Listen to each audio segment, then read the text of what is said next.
সরকারের দুজন উপদেষ্টা আজকে পদত্যাগ করেছেন।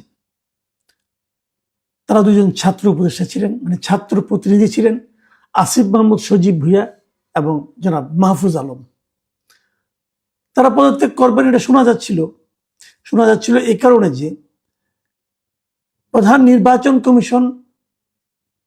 কমিশনার আগামীকালকে নির্বাচনের তফসিল ঘোষণা করবেন। বলা হচ্ছিল যে তফসিল ঘোষণার আগেই তারা পদত্যাগ করবেন। এবং আজকে আসিফ মাহমুদ সজীব ভুঁইয়া একটা প্রেস কনফারেন্সও ডেকেছিলেন। ধারণা করা হচ্ছিল সেই প্রেস কনফারেন্সে যে উনি হয়তো পদত্যাগের ঘোষণাটা দেবেন, কিন্তু তা তিনি দেননি। তিনি বলেছেন ঘোষণা আসবে প্রধান উপদেষ্টার কার্যালয় থেকে। পরে তাই হয়েছে, প্রধান উপদেষ্টার কার্যালয় থেকেই ঘোষণাটা এসেছে। এবং প্রধান উপদেষ্টার যিনি তথ্য সচিব আছেন, প্রেস সেক্রেটারি, তিনি অফিসিয়ালি জানিয়েছেন যে তারা দুজন প্রধান উপদেষ্টার কাছে গিয়ে যার পদত্যাগপত্র দাখিল করেছেন। এদের পদত্যাগ করা উচিত আগে বলা হয়েছিল, কিন্তু এরা যেন জেদ ধরেছিলেন না আমরা করব না। এবং প্রধান উপদেষ্টার এখন বোঝা যাচ্ছে যারা প্রধান উপদেষ্টাই জেদটা ধরেছিলেন, এরা ধরেনি। প্রধান উপদেষ্টা বলেছিলেন যে আমি যা বলবো তাই হবে।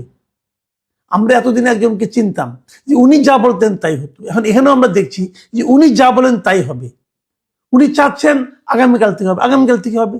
যদি অন্তর্বর্তীকালীন সরকারের কোন উপদেষ্টা দায়িত্বে থাকেন এবং তফসিল ঘোষণার সঙ্গে সঙ্গে যেন পদত্যাগপত্র জমা দেন, তাহলে এই সরকারের নিরপেক্ষতা ক্ষুণ্ণ হবে না। এটা বোঝাচ্ছেন মানে কি? এরপরে যখন তত্ত্বাবধায়ক সরকার আসবে, যেটা আমাদের সংসদে, মানে এর মধ্যে আমাদের পাশ হওয়ার কথা আছে, সংসদে পাশ হবে আগামী সংসদে, যেটা কি জুলাই সনদে আছে, তো সেটা যদি পাশ হয় সেখানে কি আছে? সেখানে কি এভাবে বলা হয়েছে যে তত্ত্বাবধায়ক সরকারের যারা থাকবে উপদেষ্টা, তারা যদি নির্বাচন করতে চায় তাহলে তারা তফসিল ঘোষণার আগ মুহূর্ত পর্যন্ত দায়িত্বে থাকতে পারবে? তাহলে তত্ত্বাবধায়ক সরকারের যে মূল যে বিষয়টা, মূল যে নীতিমালাটা, মূল যে বক্তব্যটা, সেটা কি? সেটা হলো নির্বাচনের সময় এমন একটা সরকার থাকবে যে সরকার নির্বাচনে অংশ নেবে না, মানে ওই সরকারের কেউ নির্বাচনে অংশ নেবে না, এবং কোনো দলের প্রতি ওই সরকারের বিশেষ কোনো রাগ, অনুরাগ বা বিরাগ থাকবে না। এই তো ছিল। এর জন্যই তো গত 17 বছর ধরে আওয়ামী লীগ বলেন, জামাত বলেন, এরা সবাই আন্দোলন করেছে। তো সেই আন্দোলনের ফল তারা কি পাচ্ছে? এরা কি দেখাচ্ছে? আপনারা যেটা দেখাচ্ছেন, ধরা যাক অন্তর্বর্তীকালীন সরকার, এরা যে সমস্ত কর্মকাণ্ড করেছে, তো এরাই তো আবার নতুন কিছু নিয়ম কানুন তৈরি করতেছে। তো যে নিয়মগুলো তারা তৈরি করতেছে, কেন তৈরি করতেছে? ওগুলি ভালো বলেই তো তৈরি করতেছে। তাহলে তারা কি মন্দটাই করেছে না তারা ভালোটাই করেছে? আমি ধরে নিচ্ছি তারাও ভালোটাই করছে। তো এইটাই কি আমাদের ভালোর নমুনা? এটা যদি ভালোর নমুনা হয়, তাহলে আগামী থেকে আমরা এরকম ভালোই পেতে যাচ্ছি। যদি ওরকম ভালোই পেতে থাকি, তাহলে সেটাকে আপনি নিরপেক্ষ নির্বাচনের মানে পূর্ব শর্ত হিসেবে কিভাবে বিবেচনা করবেন? আমি তো করতে পারি না। এই আসিফ মাহমুদ সজীব ভুঁইয়া স্থানীয় সরকার মন্ত্রণালয়ের দায়িত্বে ছিলেন, এবং উনি গত কয়েক মাস বিভিন্ন এলাকায় বরাদ্দ ব্যাপারগুলিতে উনি যে এখান থেকে নির্বাচন করেন, ওনার যে এলাকা, এই সমস্ত জায়গায় ওনার যারা বন্ধু বান্ধব আছে তারা যে সমস্ত এলাকা থেকে নির্বাচন করছে, সেই সমস্ত এলাকায় তারা অন্য এলাকার তুলনায় অনেক অনেক বেশি বরাদ্দ দিয়েছে। কার টাকা দিয়েছে? সরকারের টাকা দিয়ে। ওনার বাবার টাকা দেয়নি, কিন্তু ওনার বাপের টাকা দেয়নি। ওনার বাপ বরং কন্ডাক্টারি করতে গেছিল, ধরা খেয়ে পরে প্রত্যাহার করে নিচ্ছে। তাহলে জনগণের টাকা উনি বিতরণ করতেছেন ওনার সুবিধা অনুযায়ী, আর পরে উনি আবার ইলেকশন করতে যাচ্ছেন। এবং সেটা হচ্ছে কি নিরপেক্ষতার একটা প্রকৃষ্ট উদাহরণ, মানে ডক্টর ইউনূসের কর্তৃক তৈরিকৃত নিরপেক্ষতার একটা ভয়ঙ্কর উদাহরণ হচ্ছে এটা।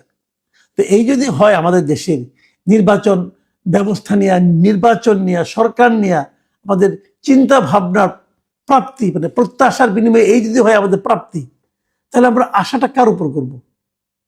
ভাবুন, আর একটা কথা বলি, যখন পদত্যাগপত্র জমা দেন তখন ডক্টর ইউনূস কিন্তু কিছু কথা বলেছেন। আমি ডক্টর ইউনূসকে একটা কথা পড়ে শোনাচ্ছি। উনি বলেছেন যে সরকারের থেকে যে অভিজ্ঞতা তোমরা অর্জন করেছ তা ভবিষ্যৎ জীবনে অবশ্যই কাজে লাগাতে হবে। আমি তো ভয় পেয়ে গেছি। যদি এই অভিজ্ঞতা তারা অর্জন করছে, এটা যদি তারা ভবিষ্যতে প্রয়োগ করে, তাহলে তো দেশের 12টা বাজবে ভাই। তাদের কি অভিজ্ঞতা বলেন তো দেখি।